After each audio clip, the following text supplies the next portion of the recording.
And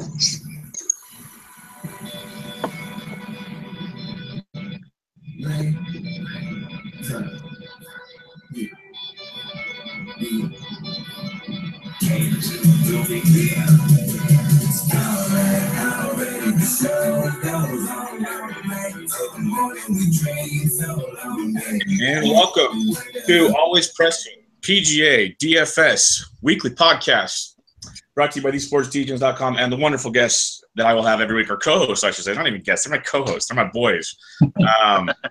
As usual, you guys got to hear their lovely voices last week. You've heard Jesse plenty of times. Jesse, you can find on Twitter at DFS Golf Gods. Jesse, how we doing?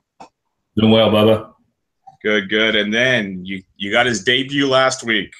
Find him on Twitter at Big Bucks No Whammy, or actually, yeah, Big Bucks No Whammy is his name, BP Snow 11 at BP Snow 11. Bucks, how we doing? Doing well, guys. Doing well. Awesome. This is going to be fun weekly deal for those that still haven't paid attention. Check us out at Always Pressing Pod on Twitter. We'll do a quick recap of last week, and then we'll get into what everybody really cares about, the PGA DFS. Jesse, if you want to kick us off, what were your thoughts on the tournament as a whole, the scoring fest that was the Canadian Open?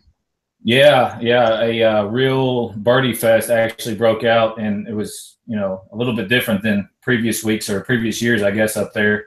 I didn't get to watch a whole lot of it. I was at a golf, I guess, tournament or deal. It's golf outing with my buddies every year. But anyways, either way, Johnny Vegas repeated. Charlie Hoffman still cannot close the golf tournament.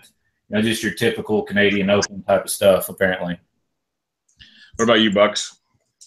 Yeah, a lot of the same. I mean, I was not shocked to see the scoring. I think I had the winning score 16 or 17 under, which they blew by that pretty easily. But it was cool to see a golf course that, I mean, we haven't had a tournament in a while where people were just going super low, and it was the guys that make a ton of birdies that were really in contention.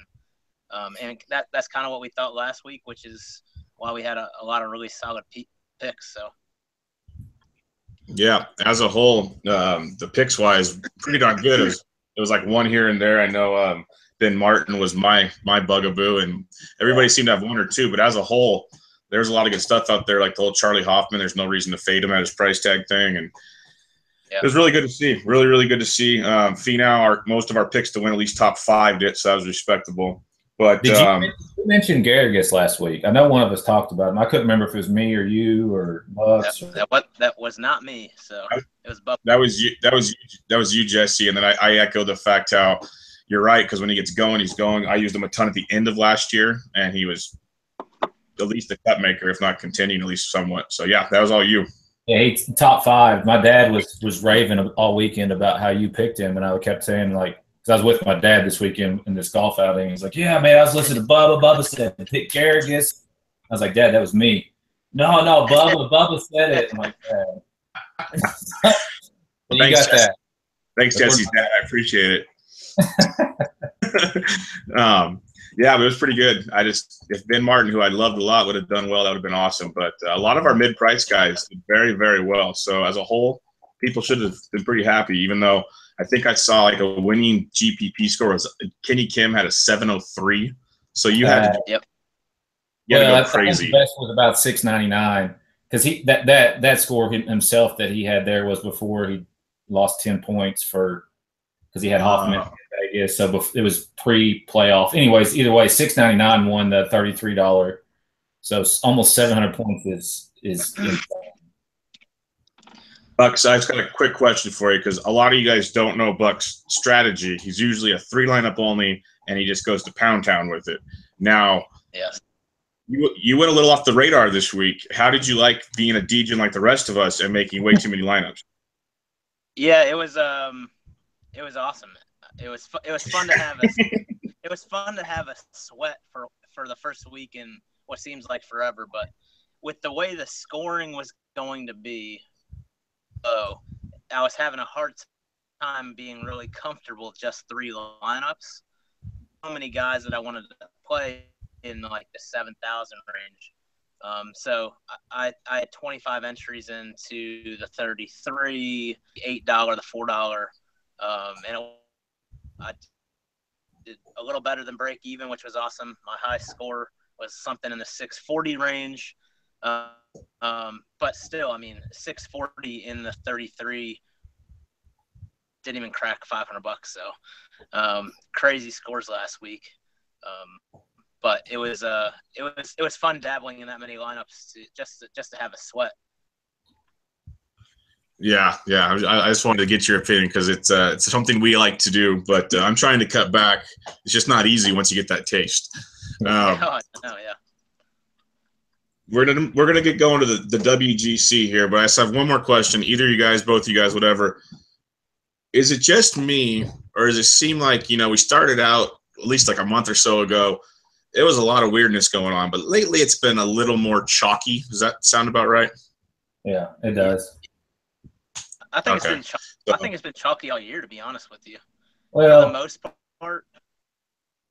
I mean, there were some weeks there where less than 5% were hitting 6 of 6, but the last couple, yeah, I mean, it's been 20% in that range, which, I think that's about what it really should be on a week-to-week basis. You'll have some weeks where it's a lot more, some weeks where it's a lot less, but last couple of weeks, I mean, 6 of 6 didn't guarantee you much of anything. Yeah. All right. Yeah, last week was the first week in a while where if you didn't have 6 for 6, there was a small percentage that you were going to cash. Right. Yeah. I only made 3 lineups last week. I behaved myself, and I had 2 5 of 6s that were like literally when you look at your screen, were right on the line, not cashing. It was so much fun to look at. Yeah. So much fun. Thank you, Ben Martin. No, I regress. Let's go to the WGC Bridgestone. It's a pretty unique event, a zero-cut event, as you guys were telling me earlier. 76 guys are in the field, 49 of the top 50. Anything else that makes this event quite unique, or is that just about it, guys? Yeah, I think it's for me, it's one of the that isn't a major. I mean, it's one of my favorite events every year. I grew up in the Tiger era and he dominated this event for so long. Even I think he won in 2013, so it wasn't too long ago. Field strength is astronomical. The scores are typically pretty low. I think it's an average of like 14 under, 13 under, something like that. But it's just a fun tournament to watch. I mean, it's a old, I think, Pete Dye that designed it? Yeah. Robert Penn Jones. Okay, yeah. So there's a lot of action holes. There's a lot of risk reward holes, and the crowds are typically pretty close to, and so it's really fun to watch. Yeah. It's on the Firestone South Country Club course, Akron, Ohio. Right now, they're saying it's 95 degrees, so this might be a warm week in Ohio. Jesse, do you have any past event stuff you'd like to bring up? Yeah, so, I mean, it's got a lot of history. I mean, Tiger Woods won this golf tournament in 99, 2000, 2001, 2005, 2006, 2007, 2013. So, I mean, he's won it a bunch of times, but, I mean, it's one of those tournaments where you see a lot of big names rise to the top. DJ won it last year. Shane Lowry the year before, not necessarily that big of a name, but he's pretty well known. Rory McIlroy won it in 2014. Adam Scott is a past champion here. Vijay Singh. A lot of big names have won this. And last year was kind of low scoring. I think DJ won it at -6, but it was more well known for the infamous Burger one shot WD. Yeah, get out of town. Get my paycheck and get out of town. That was the event where he. Yeah. Oh yeah. All right. Now that makes a lot more sense. By the way, you forgot to mention the big name that won in 2012 that I was kind of half chuckled at last week when I picked him for the Canadian Open. Just mention that. I purposely did not mention that. I figured as much. Butch, why don't you take us away with some course preview? Yes, a 7,400 yards, par 70. Heat this week is playing pretty dry, I would imagine. And so the interesting thing about this course is that obviously at a par 70, there's only a few par 5s, a big bump to par 4 scoring. I think it was built in 1960 or somewhere in the 60s. And so typically there's a lot of false fronts, smaller greens, target golf, that kind of thing. For all the course can be had. And so you're kind of looking at, I know we're going to get into it in the next category, but you're kind of looking at a field like this. It's hard to ignore any of the stats, but a big focus on par 4 screen, a big push with dry conditions on accuracy off the tee had this week. Anything else you want to add, Jesse, or does that pretty much wrap it up? I mean, that's pretty much it. The 2 par 5s is, like you said, par 70, playing around 7,400. 2 par 5s, one of them is reachable. The other one is probably not. So there's potential for some eagles on one of the par 5s, more than likely not on the other par 5. But yeah, it's just it's an old golf course, been there for a long time, which is good in that, a lot of these guys have played it a bunch and know more so the breaks on the greens, where to hit the ball off the tee, where to hit the ball on the green, so on and so forth. So a lot of history, and just it's a pretty prestigious place, Firestone is, as far as golf courses go. Okay, Buck's already mentioned some of the key stats he's looking for. What are you looking for, Jesse? I'm looking a lot at my typical stats: green regulation, driving distance, driving accuracy. But one thing that I typically do in no-cut events is focus more on birdie or better, because obviously with no cut, you want guys who can go out and make birdies. And so getting the guys who get the higher scores, even if maybe they don't finish as high because they make a few more bogeys, is if they're throwing out a lot of birdies with more bogeys in a no-cut event, you're going to be better off on DraftKings wise. Yep. So I put more emphasis on the birdie or better this week than I usually do. And then just my typical, a lot of times focus on green regulation, and it's got a pretty big correlation to birdie or better, to be honest with you. So that makes sense. Yeah, it makes a lot of sense. And that's a good point you make for those that maybe are new to the non-cut event DFS. A bad round, it doesn't, ruin your week. It probably doesn't help you from cashing big, but it doesn't ruin your week, because if these guys can score like you saw in like the British Open on the Saturday when he shot, I can't remember his name now, shot a 61 or whatever, the 8 under. That kind of scoring just completely turns you around. So as long as they just don't have the massive blow up, you have the potential to make some interesting numbers out there. Yep. So yeah, birdie or better is very, very important. Exactly. Yeah, I'd put a focus on par 4 scoring, but yeah, definitely the birdie or better. And look at those guys that have some super low rounds out there, because you're absolutely right. I mean, with a no cut, you can shoot one day. As long as you have 2 or 3 really low rounds, you're fine. And so, yeah. But I think it's important to note, though, with the field this strong, you kind of have to look at all the stats because they all come into play at this course. But look at the guys that are trending. And so recent form is big for me this week. Birdie or better, and then par 4 scoring. Yeah, I like that. A lot of the time when I'm picking my guys, and is it always right? No, but I'm a big recent form guy just in general, because I like a guy when he's feeling good and playing well to go to his next event with the confidence. I think that's big in my mind. But yeah, definitely scoring. I don't know if we'll take him. We'll get to him, but just off the top of my head, a guy like a Justin Thomas, who we've seen shoot a lot of low 60s out of nowhere, those will come in handy this weekend. So Not saying play him. We'll get to him, but I'm just saying that's the kind of guy you got to think about at times. And he's relatively full. I'm saying play him. Yeah, well, so I figured we would, but I didn't want to ruin everything here. With that said, let's get into the picks. Let's get into the picks before I just give every play away before we even talk about them. We got 6 guys over 10,000 this week. So obviously, they'll be some of the best in the world. You have the Open champion Jordan Spieth at 12,000, DJ at 11.8, who played really well last week after people thought he might have been ruined in his final round at the Open. You got Rory at 11.4 with his best man on the bag. Yeah, Brooks Koepka at 11-1. That's the one up here that kind of stands out to me. He's playing great golf, but that's quite a hike for him. Ricky Fowler 10-6 and Hideki Matsuyama at 10-2. Jesse, who are you looking at in this top tier?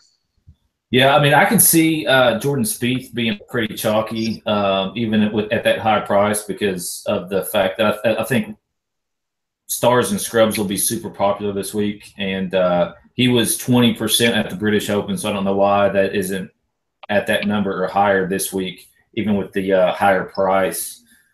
So he's interesting to me just because his recent form is very good. Obviously, he wins a major the last time out, but I think he's fadeable potentially due to the high ownership. So it'll be interesting to see how highly touted he is this week. I mean, you can make a case for anybody up here in this range. The other guy that I like, and I like him more so on FanDuel than I do on DraftKings, just because he does have a price reduction over on FanDuel. Brooks Koepka, he's 8,600 on FanDuel, so I'll probably play him quite a bit more over there than I will on DraftKings. I'm not a big fan of the price 11-1 here on DK, so I'll probably get my exposure to him on FanDuel because he's one of those guys like we were just talking about, makes a lot of birdies. He has blow-up holes every now and again. So that's kind of what you're looking for this week, though, the guy who can just go low. I think Ricky will be chalky again. And Rory, I don't know what to do with Rory. What do you think about Rory Bucks with the new guy in his bag? Yeah, with all those guys up top, he's one of those guys that going to be fading. He looked anytime, and I was talking to somebody about this earlier, but anytime you have like a major change, like a caddy in that relationship, I believe there's always going to be a little bit of regression. And I tried to ignore it with Phil, but you could definitely see that there was something going on with Phil at the British after he changed with Bones. So Rory, I'm definitely going to be fading. There's so many guys up top, but Spieth and Hideki are probably the only three that I'm looking at up top. Spieth I may play in one event or one of my lineups. I'm going back to my 3 this week. And I sprinkle in there. The only one that I really am fading this week hard is Ricky Fowler. His swing looked way off at the British. He is not a great par 4 scorer.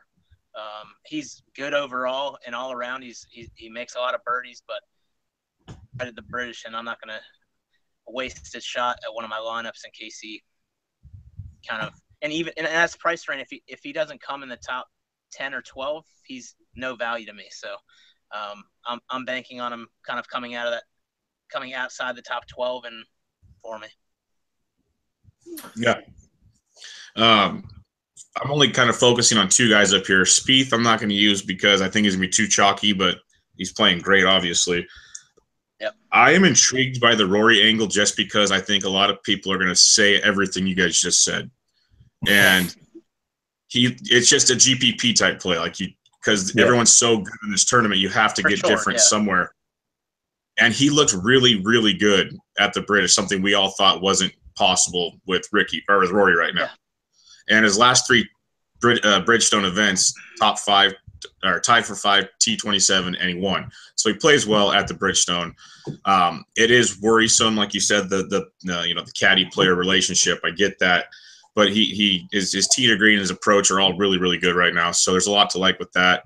And then I like DJ a lot. I know he's going to be chalky. He should be chalky like every week, but when he's driving it the way he was driving it, which was better at the Canadian, he hits it so well. If it is dry, that ball's going to roll, and he's going to have short little shots into the green. Heck, he went 390 on the 18th at the Canadian. When he's dialed in, it's going to be scary. So those will be the 2 guys I'll be looking at up top. But with a field like this, we said it even at Canadian, which is not even close to a field like this, you don't have to get crazy up top if you really don't want to. It's a way to be different if we want to go that way. No. Yeah, I was looking at that earlier. The last 3 years, something like that, this event, having more of a balanced lineup have actually cashed more than the stars and scrubs. Obviously, you have some winners like DJ and Rory out there, but outside of that, a lot of the major winners didn't go like 3 top, 3 low, and then middling around the 7,500 to 8K range. Well, that's great to hear. That's my kind of strategy. Yeah. Let's get into the 9K range, and this is where you could start doing some damage. These guys are all obviously, I'm going to repeat myself over and over, really good players. Shocker.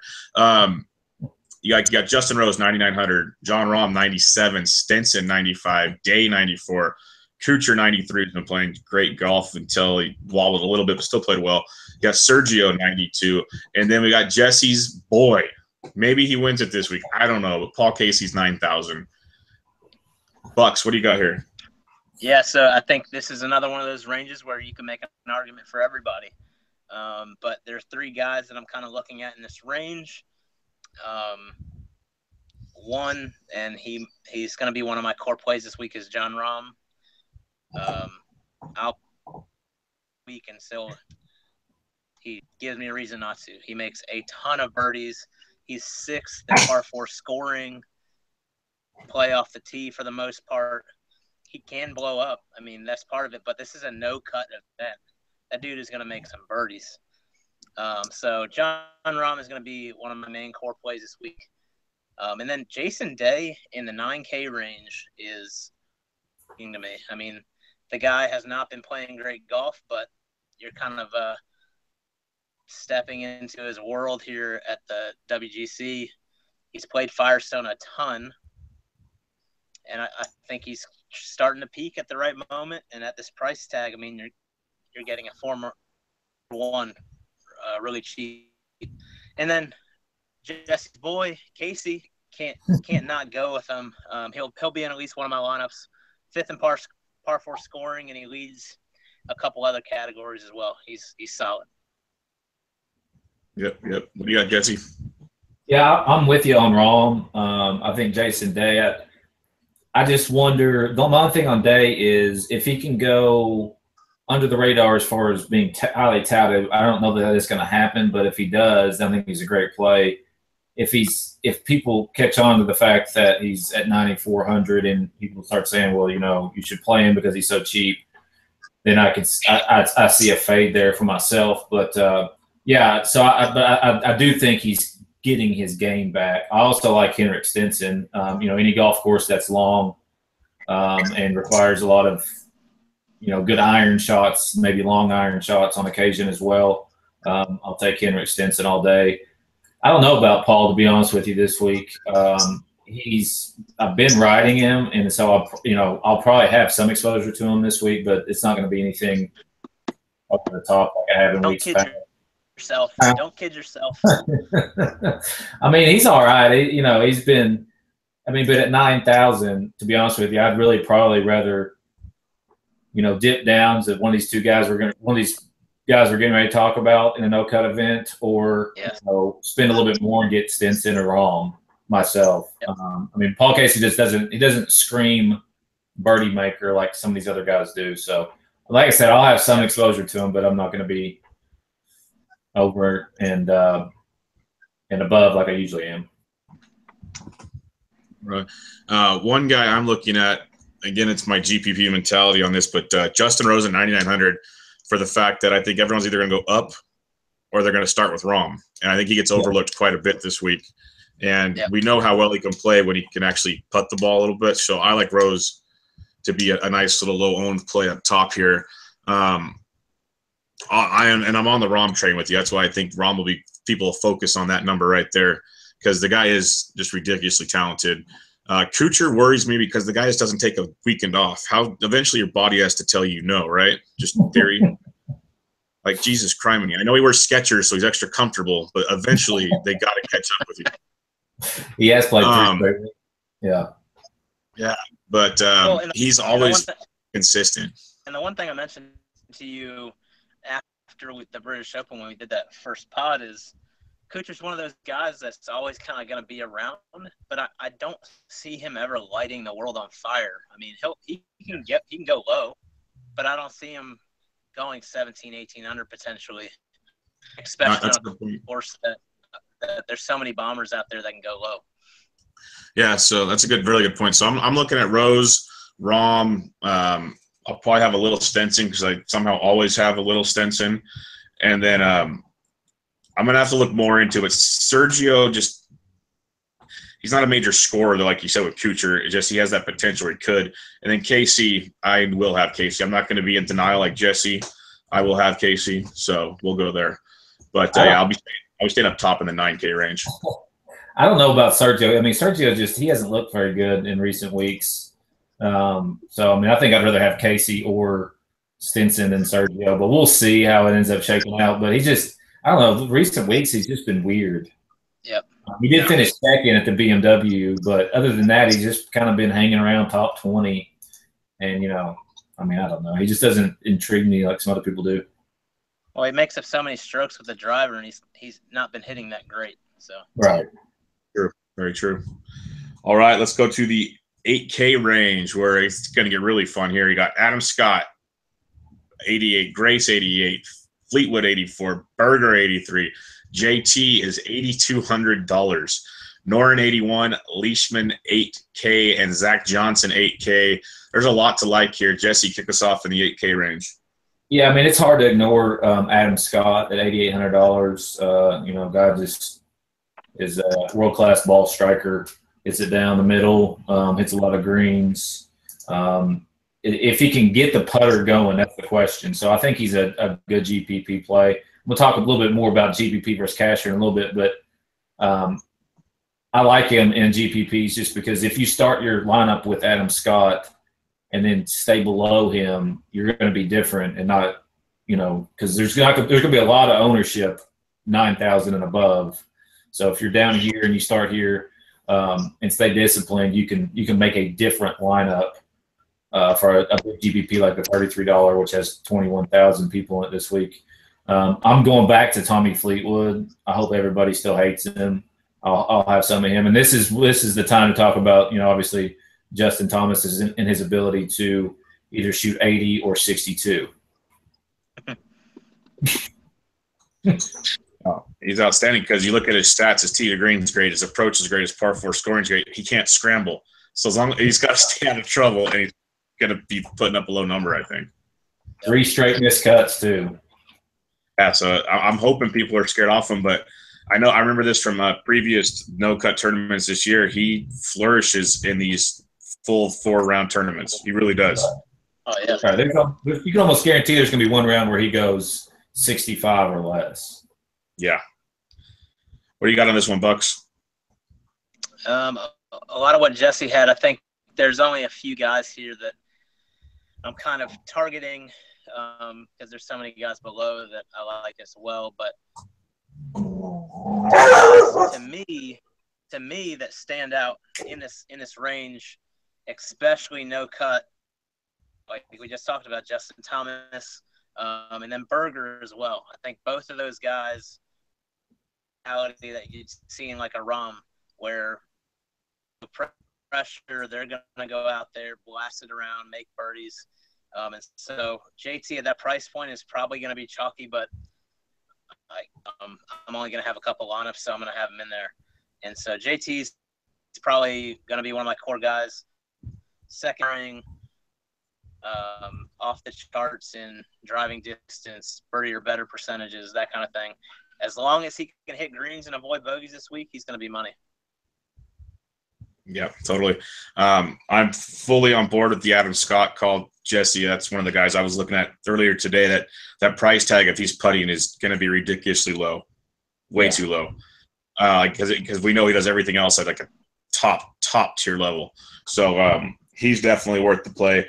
And like we've all said it a million times now, JT, you have to really think about him. Like I understand the blow-ups there, but we've said the blow-up does not kill you. This guy finds ways to go low, so JT will make his way into my lineups. I like Berger, just like Buck said there. I like the way he's playing, his form. I know he struggled in recent well, I guess his last start, he got a first. If this is right, that can't be right. But Berger and then Leishman.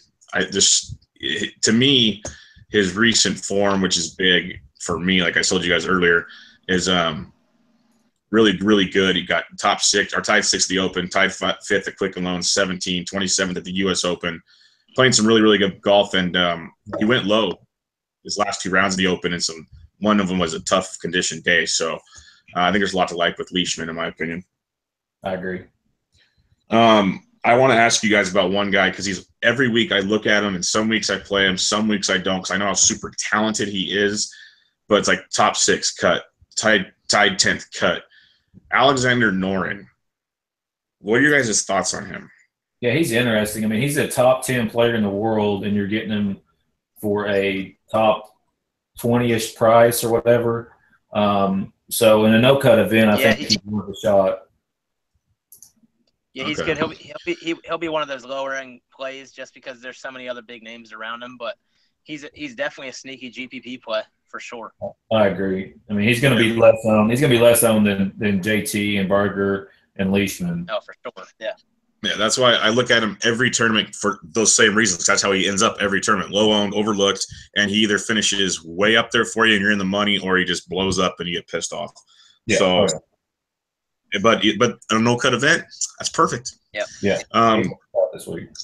All right. 7K range. This one gets even more interesting because we have some guys we hate and some guys we love, but they're all here. Phil Mickelson, 79. Cabrera Bello, who's playing really good golf at 79. Mr. Usti, good old Usti, $7,800. You got Captain America at 78, Lee Westwood at 77, Bubba's, who's actually playing a little better lately, 77. JB Holmes coming off a really good weekend in Canada at 76. You got Wood 76, Chappie 75, Woodland 75, Hoffman 74, who was 10-3 last week, by the way. Harmon 74. Peter 73, Schauffele's playing really well at 73, Schwartzel 72, Duffner 72, Fisher, Kiz, Olsen, Henley, Wiesberger, Sullivan, and Fitzpatrick. So yeah, way too many guys I should have not named off. Bucks start us off in a very loaded, very sneaky. This could be the range that decides the GPP winner right here, in my opinion. For sure, yeah. Yeah, I think.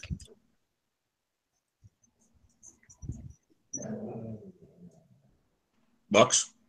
Yeah, so I think there's a ton of guys around here that I think work well, but there's only a few that I'm going to target just because of the roster creation stuff. Hoffman at 7,400 is just insane to me. I don't know if I'm going to play him, but it seems pretty hard to pass up at that price range. I think he'll be super chalky, but we'll have to see. Harmon's another guy I love for score. Birdie or better percentage is great. Always kind of around the leaderboard, that kind of thing. Charles Schwartzel's another guy I'll be targeting. And then my number one core play of the week is going to be Jason Duffner. So he really good around par fours, 19th in strokes gained total, 24th in tee to green, 13th in birdie or better in par fours, and then 5th in par four scoring. So I think he's been playing well too. So he's kind of my specialist this week, and I think he'll be lower owned. And so that's why he's going to be kind of my core in every lineup. Fair enough. What do you got, Jesse? I can dig it. I think, one guy who's trending up and has been playing very well and showed it this past week is Gary Woodland, absolute bomber. He kind of fell off mid-year, but he's starting to play a lot better recently. I'll also have a lot of Xander Schauffele. I think he's a great play. He's shown up in big events, top 20 at the British Open, played really well at the U.S. Open and finished 5th. Of course, had the win at the Greenbrier. His recent form is great, and he's another guy who just absolutely bombs it out there and can go low. So he's actually probably going to be in a lot of my lineups this week. If you want to call it a core, then that is totally fine by me. I think Rafa is very intriguing just because he has played really, really, really well recently. It's weird when he comes over to the States. He doesn't seem to perform as well as he does when he's over in Europe. So I think a little bit of him is not a bad idea. But I don't know about playing a whole heck of a lot because he could potentially bomb out. Has one appearance here in 2012, and it was 29th. So not bad. You could take a 29th out of him this week, but nothing, out of this world. No Louis, can't do it. Bubba is interesting. I don't know how much I'll have of him, but another guy who's trending in the right direction for sure. Most definitely. Rafa, he's definitely on my radar. I think I'll have a pretty, I'd say 30, 40%. I like the way he's playing, but your point about him coming over to the U.S. is so true, because I remember we were really, really high on him earlier in this year because he was crushing it on the European Tour. And then you looked like a freaking 20 handicap at times. So you got that. I like the way JB Holmes is playing. I know he can be so infuriating to watch, but he has been playing really well. And when he's driving it, he'll be very much in contention. Hoffman, that price is just ludicrous. It's not equal to Adam Scott's pricing to me, but it's pretty darn close to the way he's playing right now. You can't ignore Hoffman. Schauffele, I am all about Schauffele. You turned me on to him a while ago, and I think I saw when I was looking at my stats, he's like third on par 4 scoring right now or something. He's just playing great. Harman, Bucks, we have to keep our lefties together. So I'm all about some Harman. You can't take that cut at the Open too seriously. It's his first time there. Yep. I don't factor that in. There's certain guys you can factor a miscut at the Open. I don't factor it in for him at all. And then the last guy, and if you guys have an opinion on him, I'm curious, but we were talking the ability to bomb it here, and he was probably going to be chalky, but what about Tomas Peters? Tomas? He's in a no-cut event, going back to he reminds me of Justin Thomas because he is, 44th miscut, 13th miscut, 14th, 4th, 30th miscut. I mean, just all the time sprinkling miscuts. So it's definitely worth taking a chance this week on him because he can bomb it and he can score. He can score low scores basically. So yeah, I would look at Peters. I wouldn't take a whole heck of a lot of him, but a lot of it has to do with his tout percentage too. I think he's going to be kind of a popular name that people are going to throw out. That's what worries me. He's always chalky. Yeah, always. Yeah. All right, let's get to the 69 and below. Let's take it home. I am not going to read off the rest of the list, but there's a lot of the babies that have won this year. There's some that are, I don't know, picks down here. So Bucks, kick us off in the 69 range or 69 below. Guys down here, and frankly, a ton of guys that probably shouldn't be down here, but obviously with having 75 or 76 people, no cut event, right. So I probably won't range, but some of the guys that I was looking at, if I do, Jimmy Walker, Steele, and then one guy that I got to look more into, he's been playing well, and I think that this course may set up well for him, depending on kind of the conditions and how windy it gets, is Bryson. I think he had kind of an anomaly that I saw coming a mile away because of the wind conditions and kind of being so into mathematics the way that he is. I thought that he was going to get a little uprooted at the British Open. So I think if it comes back this week and he can get inside the top 15, it would not surprise me at all. I can get behind that. What about you, Jesse? Yeah, I mean, I'm not a huge fan of this region down here, and I'm going to try to be more balanced and not dip down below 7,000 because I think that some of these guys will be over-owned because of the whole Stars and Scrubs deal. But if I'm getting down here, I think Kyle Stanley's worth a look. Great tee to green game. If he can get the putter going, he can be there and he can score with any of these guys. Hudson Swafford, was on him. We were on him last week, and he's another guy who kind of bombs it. And he kind of played blah after the first day at the KD Open, but he did shoot 65, and that's 2 straight rounds of 65 opening up. So the guy can score. It's just, and at 6,300, it's pretty amazing. You mentioned Steele, and one thing about Steele is he's only 4,900 on FanDuel. I actually made it to him earlier today on FanDuel and put him on it because of that price. That price is ridiculous. Crazy. So, it's horrible. Yeah. And then Swafford is 4,500 on FanDuel. Rusty Henley's 5,200 on FanDuel. They have really, really soft pricing this week on FanDuel. I'm gonna play probably quite a bit over there just because of that and this no cut deal. But so yeah, I mean that I'm not a huge fan, like I said, but you can get down here and find some decent value. There's also some guys, just do not touch at all whatsoever. Danny Willett, Wang, and then also Chuck Norris's son, Sean Norris. Do not play him. All right. Jeez. I'll be looking at a guy none of you mentioned, and I know he can be frustrating at times, but he's really, really good just approach to the green and everything. Molinari's 6,800. I can't ignore him. His putter is infuriating, but he's worth a look to me. Stanley was the top of my list down here. I love his game. Steele, Walker. When Bucks pointed out Walker's price this morning, I almost drove off the road. That's too cheap. And then one name, and I hope he's not chalky after last week, but when you're talking bombers and a no-cut event, guys that can go low, Johnny Vegas is very sneaky because he has those low rounds in him. He has the blow-up rounds, and he might be chalky because of last week. But he's a bomber, and if he's hitting it well, he could put up like a low round or two that can be very helpful at this range. Yeah, he's got to get that. He's got to get his putter going, which he did last week. And then so a lot of it's dependent on that, but his short game has been terrible. So if he can make putts, he can definitely ball strike with these guys for sure. Yeah, but I agree also. I don't really want to have too many decisions below 7K. I don't think it's going to be too necessary unless you're going stars and scrubs. Right. All right. Obviously I had a typo. It's not Pooney. Bucks, what's your top punt plays this week? Like low price guys. We kind of just mentioned them, but give me like one or two that you're really focusing on down there. Yeah.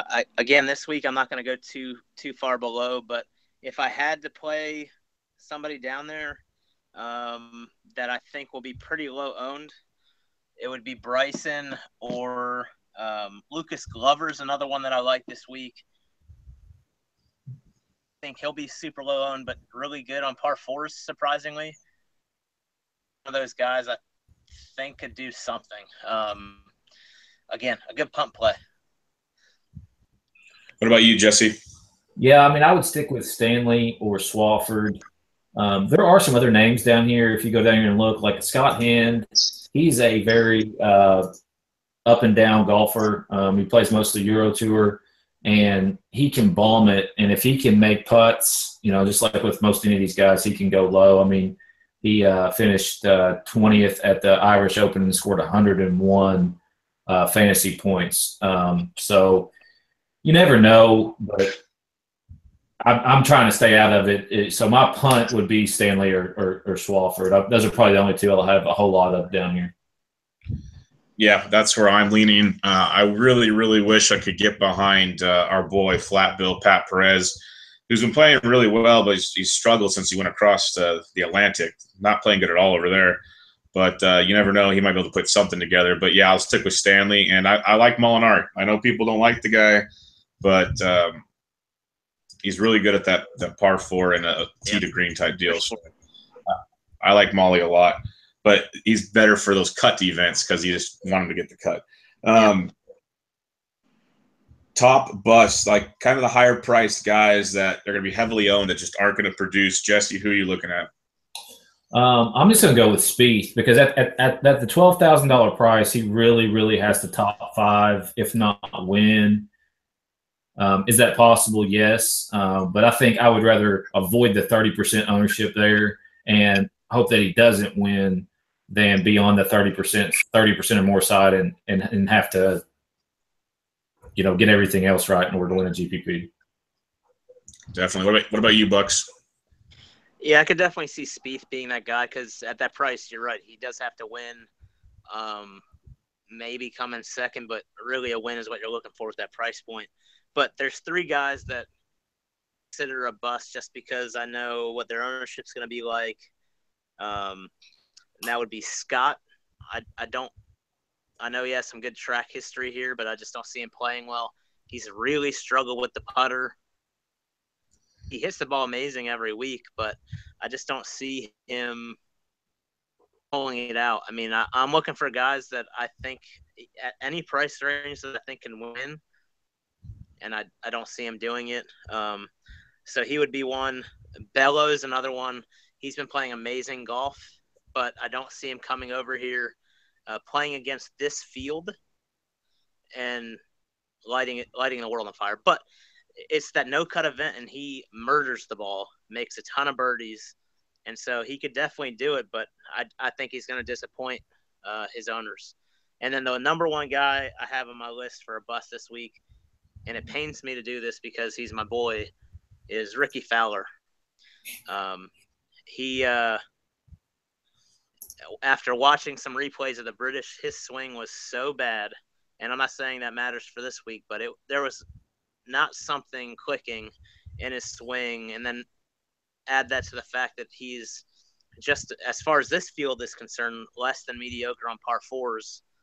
I'm going to stay away from him because, again, at that price point, I'm probably looking at a top 10 minimum for him, and I don't think he's going to get there. Yeah, I can see all that. Spieth, for me, like you said, we say it a lot with these top price guys. They have to basically top 5 at worst, top 3 probably, if not better than that, to get their value for you. If you go down below 10, there's a guy that we know he's a really good golfer. He just can't consistently do it, and he hasn't shown it to me in a while. I'm assuming as you guys as well. You watch even more golf than I do. But and he gets touted all the time. But Jason Day at 9,400 just has not produced like a 94-year-old guy. I know he's produced well, but not to that level. And everybody swears he's the Jason Day of old, and he has not shown it yet. So I just don't see him pulling that out at that price tag. And everybody loves him, and I think he'll be highly owned and just not produce. Core players, we kind of mentioned a few. Bucks, give us your core. My core right now is Rahm, Duffner, and JT. All of them no cut event guys. Duffner, I think, I would categorize him there because he can have some blow-ups, but he can also go pretty low. If I had to pick one more for the no cut, probably Berger. Yeah, I like that a lot. What about you, Jesse? Probably going to be heavy Stinson, Xander, and Fleetwood. I'm going to get back on him too, and we've already talked about Rahm a little bit. I like Rahm quite a bit this week, so those would be my. We're playing in the U.S. this week, Jesse. Well, it's hey man, you know what? It's not my problem that the Euros are playing better than us Americans are. Yeah, it's funny you mentioned that, Bucks, because every time I look at lineups I make, it's like they almost are all straight Euros. And if anybody's listening to any shows I've done with Jesse before this, like I just love Euro golfers. I mean we're all over them every week, Bubba. Me and you, we don't care. Yeah, I don't. Yeah, I just want to make money, so I'm good with that. I mean, I'm looking at a lot of ownership there. I think Stinson will be low owned. Fleetwood will come in lower owned, and Xander will be lower owned too. So I mean, on my main lineup, I think those 3 at least will be on there. Well, and that's what we always talk about. These Euros are super low owned. So right. compared to the guys compared to the guys in their same price range from like the US. My guys, just real quick, I think I'm going to go up top, Rahm, Rose. I'm going to rotate with them. And then in the middle, JT and Berger and some Leishman. And then down in the 7s, Hoffman and Schauffele, kind of mix and match those. And then that gives me 5 in a lineup. And then I'll sprinkle a 6th in that combination somewhere along the way. Maybe dabble a couple others, but we'll see. Last but not least, we don't need the odds, but who's your pick to win, Jesse? I'll go Paul Casey. He's not going to own him in DraftKings, folks, but he's winning the tournament. Hey, if I don't say that, he's going to win. So what do you want me to do? I know. I love it. Love it. What about you, Bucks? I'll just preface by saying outside of Dustin Johnson, my pick to win would be Duffner. Wow. And your prefacing is fair because Dustin Johnson is literally should be favored at almost every week, especially on a course like this. Oh, yeah. But I'm with you. Outside of Dustin, it's a guy that I talk a lot of trash on, but I always say it with, the caveat that he's super talented. I think John Rahm has a sneaky good shot to make the team this week. I really do. I agree. And for those that have heard some of my podcasts with Jesse, I have railed on how much of a child he is. So it'll be interesting. Yeah, he flashed some more good form recently, so I like him as well. All right. Any last words, Bucks? No, I think this is going to be an awesome event, man. All these WGCs, especially this one, have a major feel. The players are getting paid a ton of money to play in this event. So it's going to be really exciting golf. Have the winner coming in at 16 under. So 2 back-to-back weeks of some pretty low scores. Jesse, last words, and I believe you had a listener question. Yeah, I mean, if you got to run, Bucks, you're good to go, man. But either way, a couple of things. It's going to be a great event, like Bucks already said. No cut, a lot of birdies, a lot of big names. It's going to be a very fun event to watch all week. As far as the questions go, we had one about Sesame Street. Unfortunately, I don't have any children, so I have no idea about Sesame Street and why Elmo talks in the third person. I think Bucks Maybe Bucks. I probably would know. So the other more quote unquote serious question was cash game strategy. How many players, multiple lineups? From one of the guys on Twitter there, and for me this week, I will not play any cash games at all whatsoever. There is absolutely no edge to be had. Therefore, I'll completely avoid cash games. I do like to play smaller GPPs. So like a $27 buy-in with 10 or 11 people, I still think is a good strategy. On a typical week, if I'm playing cash, I have one lineup.